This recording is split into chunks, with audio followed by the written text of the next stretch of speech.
প্রিয় ছাত্রছাত্রী, আসসালামু আলাইকুম। আশা করি তোমরা ভালো আছো এবং অনলাইনের কোশ্চেন নিয়ে পরীক্ষায় ব্যস্ত আছো। তার মধ্যেও আমরা অনলাইন ভিত্তিক ক্লাস চালিয়ে যাব। আমি মোহাম্মদ মুখলেছার রহমান, প্রভাষক, রসায়ন, police line school and college, Rangpur. আজকে তোমাদের জন্য আমি পড়াবো রসায়ন প্রথম পত্র, তৃতীয় অধ্যায়, মৌলের পর্যায়ভিত্তিক ধর্ম ও রাসায়নিক বন্ধন। আজকের টপিকস আয়নীকরণ শক্তি, ইলেকট্রন আসক্তি, তড়িৎ ঋণাত্মকতা। মূলত এগুলি কি? মূলত এই সমস্ত রাশি হচ্ছে মৌলের পর্যায়বৃত্ত ধর্ম। এখন আসি পর্যায়বৃত্ত ধর্ম কাকে বলে। যে সমস্ত ধর্মাবলী নির্দিষ্ট সংখ্যা পর মৌল সমূহের মধ্যে পর্যায়বৃত্ত আকারে ফিরে আসে, সেই সমস্ত ধর্মসমূহকে বলা হয় পর্যায়বৃত্ত ধর্ম বা পর্যায়ভিত্তিক ধর্ম। সেই সংখ্যাটা কি? 2, 8, 8, 18, 18, 32 এই সংখ্যা পর মৌলসমূহের ধর্মাবলীর পুনরাবৃত্তি ঘটে। এই কারণে এই সংখ্যাটাকে বলা হয় ম্যাজিক নাম্বার। এই সংখ্যা পর মৌলসমূহের ইলেকট্রন বিন্যাস একই রকম হয়।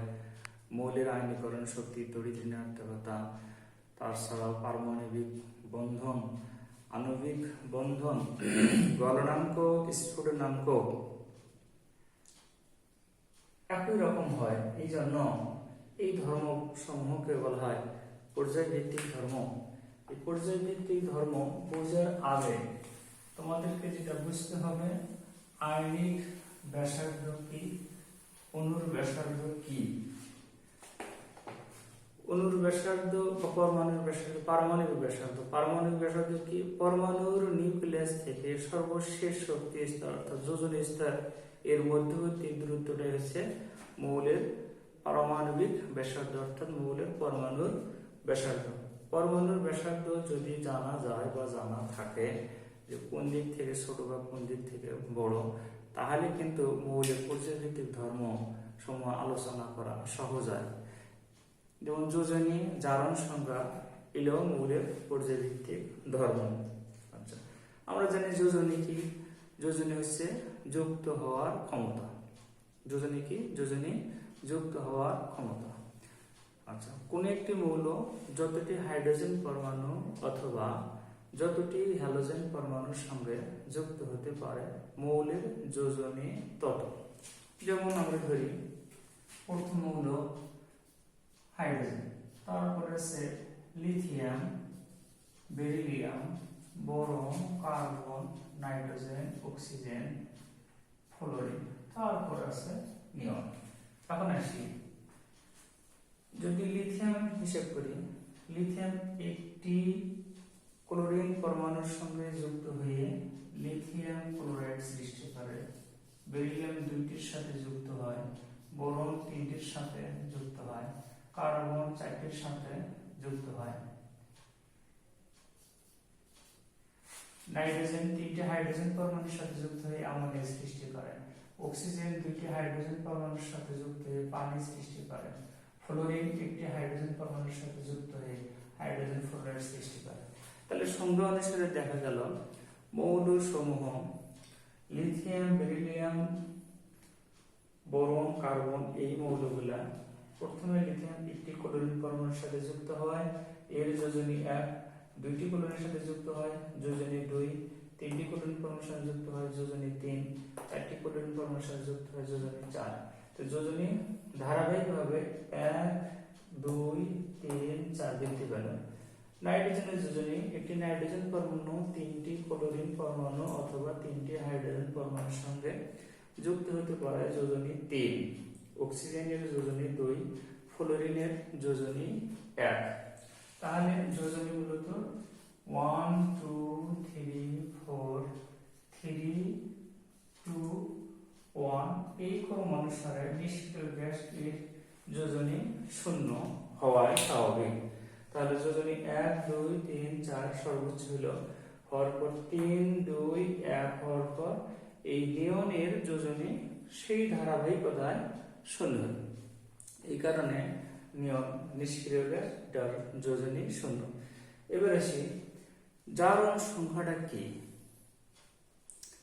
কোন একটি মৌল যৌগ গঠনের সময় যতটি ইলেকট্রন দান অথবা যতটি ইলেকট্রন গ্রহণ অথবা যতটি ইলেকট্রন শেয়ার করতে পারে ওই মৌলটির জারণ সংখ্যা তত, অথবা যতটি ইলেকট্রন শেয়ার করে যে আয়নে পরিণত হয় আয়নের চার্জ সংখ্যাটাই মূলত জারণ সংখ্যা। আমি আবার বলতেছি, কোন একটি মৌল যতটি ইলেকট্রন গ্রহণ অথবা যতটি ইলেকট্রন দান, এটা গ্রহণ এবং দান এটা মূলত আয়নিক বন্ধনের ক্ষেত্রে, আয়নিক যৌগ সমূহের ক্ষেত্রে, আর সমযোজী যৌগের ক্ষেত্রে হয় যতটি ইলেকট্রন শেয়ার। তাহলে মৌলটা ইলেকট্রন ছেড়েও দিতে পারে, গ্রহণও করতে পারে, শেয়ার করতেও পারে। তো শেয়ার করার সময় সে ইলেকট্রন দিল বা নিল এটা হিসাব করা হবে মৌলের তড়িৎ ঋণাত্মকতার উপরে। তড়িৎ ঋণাত্মকতা একটা পর্যায়ভিত্তিক ধর্ম, এটা আমরা পরে আলোচনা করব। তাহলে আমরা আয়নিক যৌগের ক্ষেত্রে দেখতে পারি এই লিথিয়াম এবং ক্লোরিনের মধ্যে লিথিয়াম যেহেতু ধাতু একটি ইলেকট্রন সে ছেড়ে দেয়, ক্লোরিন পরমাণু একটি ইলেকট্রন গ্রহণ করে। এই কারণে এই যৌগের মধ্যে তার জারণ সংখ্যা +1 হয়। বেরিলিয়ামের জারণ সংখ্যা যেহেতু ক্লোরিন এর সাথে যুক্ত হয়েছে এবং ক্লোরিন ইলেকট্রন গ্রহণ করে, বেরিলিয়াম ইলেকট্রন ছেড়ে দেয়, এই কারণে বেরিলিয়াম জারণ সংখ্যা +2, বোরন এর জারণ সংখ্যা +3, কার্বন এর জারণ সংখ্যা +4, নাইট্রোজেনের জারণ সংখ্যা -3, অক্সিজেনের জারণ সংখ্যা -2, ফ্লোরিনের জারণ সংখ্যা -1। এই ধারাবাহিকতা নিষ্ক্রিয় নিয়নেরও জারণ সংখ্যা শূন্য। তাহলে জারণ সংখ্যাও একটি পর্যায়ভিত্তিক ধর্ম, সে একই পর্যায়ে এক একক হারে বৃদ্ধি পেল। আবার নাইট্রোজেনের জারণ সংখ্যা -3, অক্সিজেনের জারণ সংখ্যা -2, ফ্লোরিনের জারণ সংখ্যা -1। এখানেও কিন্তু একই হারে বৃদ্ধি পেয়েছে, কারণ -3 থেকে -2 বড়, -2 থেকে -1 বড়। তাহলে এই জারণ সংখ্যা একটা পর্যায়বৃত্ত ধর্ম বা পর্যায়ভিত্তিক ধর্ম। এরপর আসি পারমাণবিক ব্যাসার্ধ। পারমাণবিক ব্যাসার্ধের সঙ্গে আমি বলেছি পরমাণুর নিউক্লিয়াস থেকে সর্বশেষ শক্তি স্তরের দূরত্বটা হচ্ছে পারমাণবিক ব্যাসার্ধ। যেমন হাইড্রোজেনের ক্ষেত্রে নিউক্লিয়াস প্রথম কক্ষপথ তার একটি ইলেকট্রন আছে, অর্থাৎ NS1। তাহলে এটি যদি হাইড্রোজেন হয়, হাইড্রোজেনের নিচে প্রথম কক্ষপথ, দ্বিতীয় কক্ষপথ, হাইড্রোজেনের নিচে আছে লিথিয়াম, তার নিচে আছে সোডিয়াম, প্রথম কক্ষপথ, দ্বিতীয় কক্ষপথ, তৃতীয় কক্ষপথ, তার নিচে আছে পটাশিয়াম, প্রথম কক্ষপথ, দ্বিতীয় কক্ষপথ, তৃতীয় কক্ষপথ, চতুর্থ কক্ষপথ। তার মানে একই গ্রুপে উপর থেকে নিচের দিকে গেলে একটি করে স্তর বৃদ্ধি পায়। যেমন এটা হাইড্রোজেন, পারমাণবিক সংখ্যা 1, এটা লিথিয়াম, পারমাণবিক সংখ্যা 3, সোডিয়াম পারমাণবিক সংখ্যা 11, পটাশিয়াম পারমাণবিক সংখ্যা 19। এই জায়গায় দেখো আমরা যে ম্যাজিক নাম্বারের কথা বলেছি 2 8 8 18 18 32, সেই ক্রম হিসাব করলে এর সাথে 2 যোগ করলে 3 হয়, একই গ্রুপে আছে। তার মানে হাইড্রোজেন পরমাণুর ইলেকট্রন বিন্যাস যেমন লিথিয়াম পরমাণুর ইলেকট্রন বিন্যাস তেমন। লিথিয়াম আমাদের সর্বশেষ শক্তি স্তরে NS1, পটাশিয়াম সোডিয়ামের সর্বশেষ শক্তি স্তরে NS1। কিন্তু এখানে দেখো এই 3 এর সাথে 8 যোগ করায় যোগফল 11, 11 এর সাথে 8 যোগ করায় যোগফল 19। অর্থাৎ আমরা যে সংখ্যাটি বলেছি 2 8 8 18 18 32, এই সংখ্যার পর মৌলসমূহ একই গ্রুপে অবস্থান করতেছে। উপর থেকে নিচে আমরা গ্রুপ বলতেছি, একই গ্রুপে বা শ্রেণী, একই গ্রুপে বা শ্রেণীতে অবস্থান করতেছে। তো একই গ্রুপে বা শ্রেণীতে অবস্থান করলে মৌলসমূহের ইলেকট্রন বিন্যাস একই হয়, মৌলসমূহের জারণ সংখ্যা ও যোজনী একই হয়। তাহলে এই 1 নম্বর গ্রুপের মৌলসমূহ এদের ইলেকট্রন বিন্যাস করলে NH1 থাকবে, অর্থাৎ এরা H গোলক মৌল। এদের সর্বশেষ শক্তি স্তরে S অরবিটাল আছে, S অরবিটাল একটি ইলেকট্রন আছে এবং এই একটি ইলেকট্রন দ্বারা তারা অন্য একটি মৌলের সাথে যুক্ত হতে পারে, তাই এরা একযোজী মৌল। এরা কি? এরা একযোজী মৌল। এটা গ্রুপ 1 এর এই একযোজী মৌল সমূহ গ্রুপ 17 এর হ্যালোজেনের সাথে যুক্ত হলে এরা সবাই একটি করে ইলেকট্রন দান করে, অর্থাৎ এদের জারণ সংখ্যা একই হয়। তাছাড়া দেখো, হাইড্রোজেন পরমাণুর নিউক্লিয়াস থেকে প্রথম কক্ষপথের ব্যাসার্ধ যা লিথিয়ামের নিউক্লিয়াস থেকে প্রথম কক্ষপথের ব্যাসার্ধ অবশ্যই বড়, বৃদ্ধি পেয়েছে। তৃতীয় শক্তি স্তরের ব্যাসার্ধ আরো বৃদ্ধি, চতুর্থ শক্তি স্তরের ব্যাসার্ধ আরো বৃদ্ধি। আমরা এই ব্যাসার্ধের ক্রমটাও জানি, যে কোনো কক্ষপথের ব্যাসার্ধ r equal NS square r not. r not একটা কনস্ট্যান্ট মান, সেই হিসেব করলে প্রথম কক্ষপথের ব্যাসার্ধ যা হবে লিথিয়ামের ক্ষেত্রে নিউক্লিয়াস থেকে দ্বিতীয় কক্ষপথের ব্যাসার্ধ তার 4 গুণ হবে। আমরা এই সূত্র পড়েছি গুণগত রসায়ন অর্থাৎ 2 নম্বর চ্যাপ্টারে। আচ্ছা, এখন আসি সোডিয়ামের ক্ষেত্রে কক্ষপথের ব্যাসার্ধ তৃতীয় কক্ষপথের ব্যাসার্ধ প্রথমটির 9 গুণ হবে।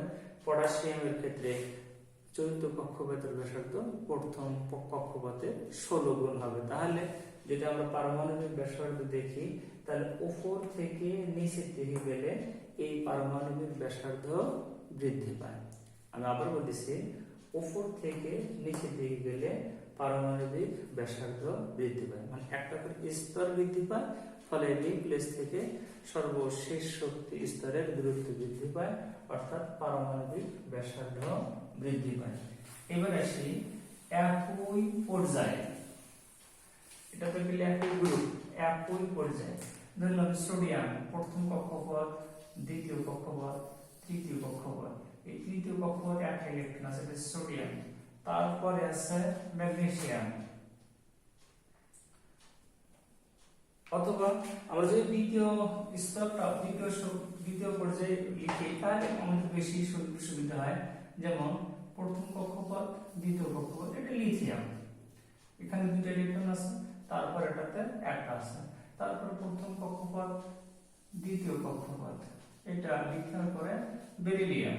তারপর প্রথম কক্ষপথ, দ্বিতীয় কক্ষপথ, বেরিলিয়াম পরে বেরিলিয়ামের পরে বোরন। বোরনে কতটি ইলেকট্রন আছে? বোরনে 3টি ইলেকট্রন আছে। তারপরে কি আছে? প্রথম কক্ষপথ, দ্বিতীয় কক্ষপথ। কার্বনে 4টি ইলেকট্রন আছে। তারপরে আছে নাইট্রোজেন, প্রথম কক্ষপথ, দ্বিতীয় কক্ষপথ। নাইট্রোজেনে 5টি ইলেকট্রন আছে। তারপর আছে অক্সিজেন, এটা কার্বন, নাইট্রোজেন, এটা অক্সিজেন, তারপরে ফ্লোরিন। এখন দেখো, আমি বুঝাতে চাচ্ছি যে পরমাণুর আকারটা ধীরে ধীরে ছোট হয়ে গেছে। ফ্লোরিন, অক্সিজেনে কয়টি ইলেকট্রন আছে? অক্সিজেন ইলেকট্রন আছে 6টি, আর ফ্লোরিনে ইলেকট্রন আছে 7টি, অর্থাৎ 3 জোড়া আর 1টি। দেখো, এটা lithium, lithium, beryllium, boron, carbon, nitrogen, oxygen, fluorine. এই সব বাম থেকে আমরা যখনই ডানে গিয়েছি দ্বিতীয় পর্যায়ে, lithium, beryllium, boron, carbon, nitrogen, oxygen, fluorine, এদের সর্বশেষ শক্তি স্তরে দ্বিতীয়। কিন্তু সর্বশেষ শক্তি স্তরে একটিতে 2টি ইলেকট্রন, এটাতে 3টি ইলেকট্রন, 4টি ইলেকট্রন, 5টি, 6টি, 7টি করে ইলেকট্রন বৃদ্ধি পেয়েছে। সাথে সাথে নিউক্লিয়াসে কিন্তু একটি করে পারমাণবিক সংখ্যা অর্থাৎ প্রোটন সংখ্যা বৃদ্ধি পেয়েছে। তাহলে একই পর্যায়ে বাম থেকে ডানের দিকে গেলে মৌল সমূহের পারমাণবিক সংখ্যা একক হারে বৃদ্ধি পায় এবং শেষ শক্তি স্তরে ইলেকট্রন সংখ্যাও একক হারে বৃদ্ধি পায়। এই পারমাণবিক সংখ্যা অর্থাৎ প্রোটন সংখ্যা ও ইলেকট্রন সংখ্যা বৃদ্ধি পাচ্ছে। প্রোটন সংখ্যা নিউক্লিয়াসে বৃদ্ধি পাচ্ছে, ইলেকট্রন সংখ্যা বাইরের কক্ষপথে বৃদ্ধি পাচ্ছে। এই বৃদ্ধি পাওয়ায় নিউক্লিয়াস এর ধনাত্মক চার্জ ইলেকট্রন সমূহকে বেশি বলে আকর্ষণ করায় পরমাণুর ব্যাসার্ধ হ্রাস পাচ্ছে। তাহলে এই লিথিয়াম এর নিউক্লিয়াস এই একটি ইলেকট্রনকে যে বলে আকর্ষণ করে, বেরিলিয়ামের নিউক্লিয়াস এই দুটি ইলেকট্রনকে তার থেকে বেশি বলে আকর্ষণ করে। বোরনের নিউক্লিয়াস তিনটি ইলেকট্রনকে বেশি বলে আকর্ষণ করে। অর্থাৎ কার্বনের নিউক্লিয়াস ইলেকট্রন সমূহকে আরো বেশি বলে আকর্ষণ করে। এই বেশি বলে আকর্ষণ করায় নিউক্লিয়াস ইলেকট্রন সমূহকে বেশি বলে আকর্ষণ করায় পরমাণুর আকার ছোট হয়, অর্থাৎ পারমাণবিক ব্যাসার্ধ হ্রাস পায়। তাহলে এটা দ্বারা আমরা বুঝলাম একই পর্যায়ে বাম থেকে ডানের দিকে গেলে পারমাণবিক সংখ্যা বৃদ্ধির সাথে সাথে পারমাণবিক ব্যাসার্ধ হ্রাস পায়। আমরা আবার বলতেছি কথাটা, একই পর্যায়ে কোনটা? অনুভূমিক। বাম থেকে ডানে গেলে পারমাণবিক সংখ্যা বৃদ্ধির সাথে সাথে পারমাণবিক ব্যাসার্ধ হ্রাস পায়। কেন? নিউক্লিয়াস ইলেকট্রন সমূহকে বেশি বলে আকর্ষণ করে, ব্যাসার্ধ কমে যায়। একই গ্রুপে উপর থেকে নিচের দিকে গেলে, উপর থেকে নিচে আগে ব্যাখ্যা করেছি, পারমাণবিক সংখ্যা বৃদ্ধির সাথে সাথে স্তর সংখ্যা বৃদ্ধি পায়, নিউক্লিয়াস থেকে শেষ স্তরের দ্রুত বৃদ্ধি পায়, নিউক্লিয়াস শেষ স্তরের ইলেকট্রন সমূহকে কম বলে আকর্ষণ করে। এখন আসি আমরা যেহেতু পারমাণবিক ব্যাসার্ধ বুঝতে পেরেছি, এখন আমরা মূল টপিকসে আসবো। মূল টপিকস হচ্ছে আয়নীকরণ শক্তি। আয়নীকরণ শক্তি আমার সংজ্ঞা বলা হয়েছে, গ্যাসীয় অবস্থায় এক মোল বিচ্ছিন্ন পরমাণু থেকে এক মোল ইলেকট্রনকে সরিয়ে এক মোল এক একক ধনাত্মক চার্জ বিশিষ্ট আয়নে পরিণত করতে যে পরিমাণ শক্তি এর প্রয়োজন হয় তাকে ওই মৌলের আয়নীকরণ শক্তি বা আয়নীকরণ পটেনশিয়াল বলা হয়। আমি আবার বলতেছি, গ্যাসীয় অবস্থায় এক মোল কোন পরমাণুর এক মোল থেকে এক মোল ইলেকট্রন সরিয়ে এক একক ধনাত্মক চার্জ বিশিষ্ট আয়নে পরিণত করতে যে পরিমাণ শক্তির প্রয়োজন হয় তাকে ওই মৌলের আয়নীকরণ শক্তি বলে। এটাকে আইপি দ্বারা প্রকাশ করা হয়। আয়নীকরণ শক্তি বলতে বোঝায় যে এক মোল ইলেকট্রনকে সরিয়ে এক একক ধনাত্মক চার্জ বিশিষ্ট আয়নে পরিণত করায়, এটাকে বলা হয় প্রথম আয়নীকরণ শক্তি। যেমন সোডিয়াম, এটা গ্যাসীয় অবস্থা, অবশ্যই গ্যাসীয় অবস্থা করতে হবে। এক মোল ইলেকট্রন সারবো মাইনাস ইলেকট্রন, কি হবে? এক একক ধনাত্মক চার্জ বিশিষ্ট আয়ন, এটাও গ্যাসীয় অবস্থা। তাহলে এক মোল সোডিয়াম পরমাণু থেকে এক মোল ইলেকট্রন সরিয়ে এক মোল এক একক ধনাত্মক চার্জ বিশিষ্ট আয়নে পরিণত করতে যে পরিমাণ শক্তির প্রয়োজন হয় সেটাই মূলত সোডিয়ামের আয়নীকরণ শক্তি। তেমনি ভাবে যদি আমরা এটা ম্যাগনেসিয়াম দিয়ে দেখি, ম্যাগনেসিয়াম Mg গ্যাসীয় অবস্থায় এক মোল ইলেকট্রন অপসারণ করে Mg প্লাস, এটাও গ্যাসীয় অবস্থায়, এখানে ΔH এর মান প্লাস 738 কিলোজুল পার মোল। অর্থাৎ এক মোল ম্যাগনেসিয়াম গ্যাসীয় অবস্থায় পরমাণু থেকে এক মোল ইলেকট্রন সরিয়ে এক একক ধনাত্মক চার্জ বিশিষ্ট আয়নে পরিণত করতে 738 কিলোজুল তাপের প্রয়োজন হয়েছে। এটাই হচ্ছে ম্যাগনেসিয়াম এর প্রথম আয়নীকরণ শক্তি। তেমনি ম্যাগনেসিয়ামের দ্বিতীয় আয়নীকরণ শক্তি আছে।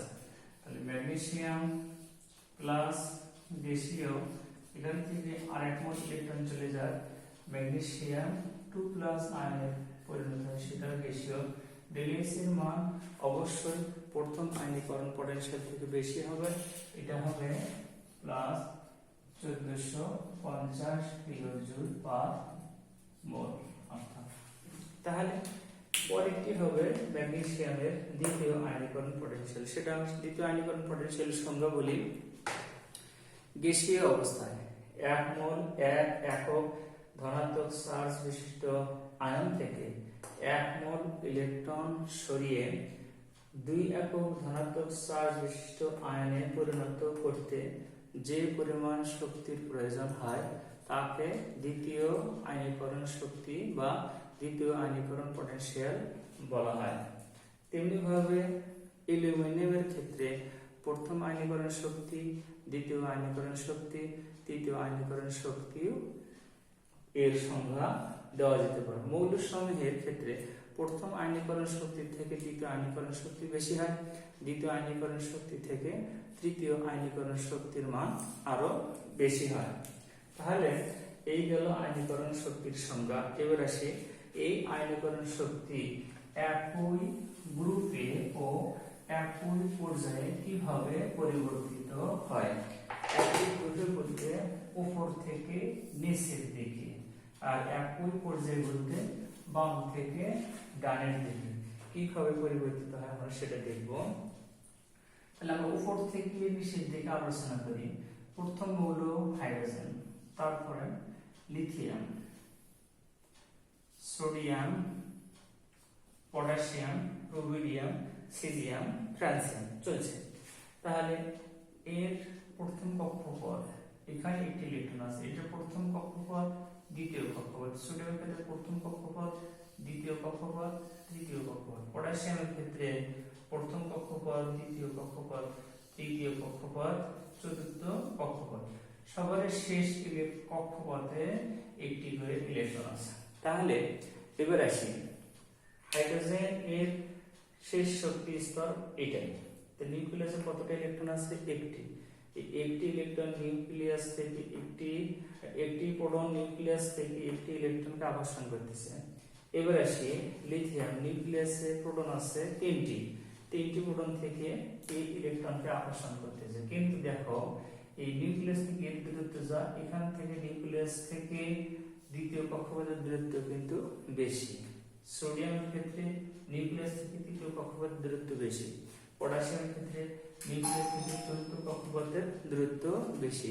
তাহলে কক্ষপথের দূরত্ব বৃদ্ধির সাথে সাথে নিউক্লিয়াস ইলেকট্রনকে কম বলে আকর্ষণ করে। নিউক্লিয়াস ইলেকট্রনকে কম বলে আকর্ষণ করে, ফলে ইলেকট্রনকে সরাতে কম শক্তির প্রয়োজন হয়। তাহলে হাইড্রোজেনের ইলেকট্রনকে সরাতে যে পরিমাণ শক্তির প্রয়োজন হবে, লিথিয়ামের ইলেকট্রনকে সরাতে গিয়ে তার থেকে কম পরিমাণ শক্তির প্রয়োজন হবে। সোডিয়ামের ইলেকট্রনকে সরাতে তার থেকে কম পরিমাণ শক্তির প্রয়োজন হবে। অর্থাৎ আয়নীকরণ শক্তি বা আয়নীকরণ বিভবের মান কম হবে। এই জন্য একই গ্রুপে উপর থেকে নিচের দিকে গেলে আয়নীকরণ শক্তির মান হ্রাস পায়। আমি আবার বলতেছি, একই গ্রুপে উপর থেকে নিচের দিকে গেলে পারমাণবিক ব্যাসার্ধ বৃদ্ধি হওয়ার কারণে আয়নীকরণ শক্তি বা আয়নীকরণ বিভবের মান হ্রাস পায়।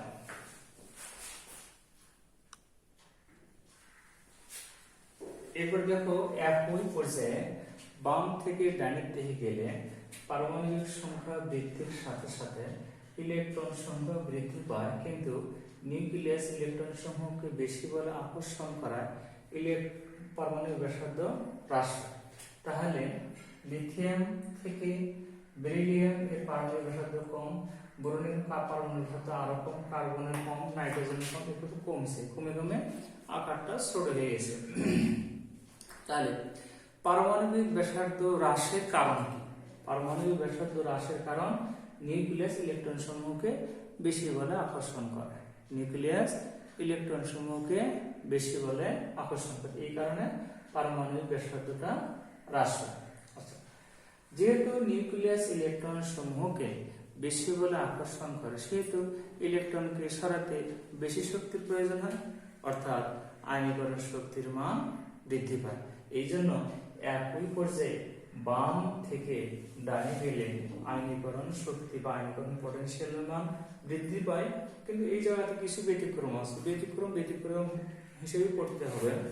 তাহলে আমরা স্বাভাবিকভাবে হিসাব করব যে একই গ্রুপে উপর থেকে নিচের দিকে গেলে আয়নীকরণ শক্তি হ্রাস পায়, এটা হ্রাস, আইপি হ্রাস। আর একই পর্যায়ে বাম থেকে ডানে গেলে আইপি বৃদ্ধি। তাহলে যে কোনো পর্যায়ে যায় বাম থেকে ডানের দিকে গেলে আয়নীকরণ শক্তির মান বৃদ্ধি পায়, আর উপর থেকে নিচের দিকে গেলে আয়নীকরণ শক্তির মান হ্রাস পায়। তো এই নিয়ম অনুসারে লিথিয়াম থেকে বেরিলিয়াম আয়নীকরণ পটেনশিয়াল বেশি, বেরিলিয়াম থেকে বোরনের আয়নীকরণ পটেনশিয়াল বেশি হওয়ার কথা, তার থেকে বেশি কার্বন, তারপর বেশি নাইট্রোজেন, তারপর বেশি অক্সিজেন, সবচেয়ে আয়নীকরণ শক্তি বা আয়নীকরণ বিভবের মান বেশি হবে ফ্লোরিন। তাহলে আয়নীকরণ পটেনশিয়ালের মান সবচেয়ে বেশি ফ্লোরিনের। আর যদি একই গ্রুপে উপর থেকে নিচে আসি, একবারে সবার নিচে হচ্ছে ফ্রান্সিয়াম, এই ফ্রান্সিয়াম এর আয়নীকরণ শক্তির মান সবচেয়ে কম। তাহলে পর্যায় সারণীর সবচেয়ে আয়নীকরণ শক্তি এর মান বেশি ফ্লোরিনের, সবচেয়ে আয়নীকরণ শক্তি এর মান ফ্রান্সিয়াম। তাহলে ফ্লোরিন আছে সবার ডানে সবার উপরে, আর ফ্রান্সিয়াম আছে সবার বামে সবার নিচে। এই কারণে আয়নীকরণ পটেনশিয়াল মান সবচেয়ে কম আর এর আয়নীকরণ পটেনশিয়াল মান সবচেয়ে বেশি। তাছাড়াও এখানে কিছু ব্যতিক্রম আছে। আমরা স্বাভাবিক নিয়ম অনুসারে বলতেছি বেরিলিয়াম থেকে বোরনের আয়নীকরণ পটেনশিয়াল বেশি, আর নাইট্রোজেন থেকে অক্সিজেনের আয়নীকরণ পটেনশিয়াল বেশি, কিন্তু বাস্তবে তা না। বাস্তবে বেরিলিয়ামের আয়নীকরণ পটেনশিয়াল বোরন থেকে বেশি, নাইট্রোজেনের আয়নীকরণ পটেনশিয়াল অক্সিজেন থেকে বেশি। কেন? এর কারণ আমরা পরের লেকচারে দেখব। পরের লেকচারে আমরা তড়িৎ ঋণাত্মকতা ও ইলেকট্রন আসক্তি এদের ব্যাখ্যা দেখব বা জানবো। আশা করি তোমরা বুঝতে পেরেছ। তাহলে এই ব্যতিক্রম, শুধু এই দুটো না, আরো ব্যতিক্রম আছে। এই ব্যতিক্রমগুলো কেন ঘটে সেটা আমরা এর পরবর্তী লেকচারে তোমাদেরকে বিস্তারিত জানাবো। তোমরা সুস্থ থাকো, ভালো থাকো, আর এই অনলাইন পরীক্ষাগুলো ভালো করে দাও, যেহেতু এই মার্কস সমূহ তোমাদের মূল মার্কসের সঙ্গে যোগ হয়ে বার্ষিক পরীক্ষার যেহেতু রেজাল্টটা হবে, এই কারণে অনলাইনের পরীক্ষাগুলো একটু ভালো করে দেওয়ার চেষ্টা করবো। ভালো থাকো, সুস্থ থাকো, আল্লাহ হাফেজ।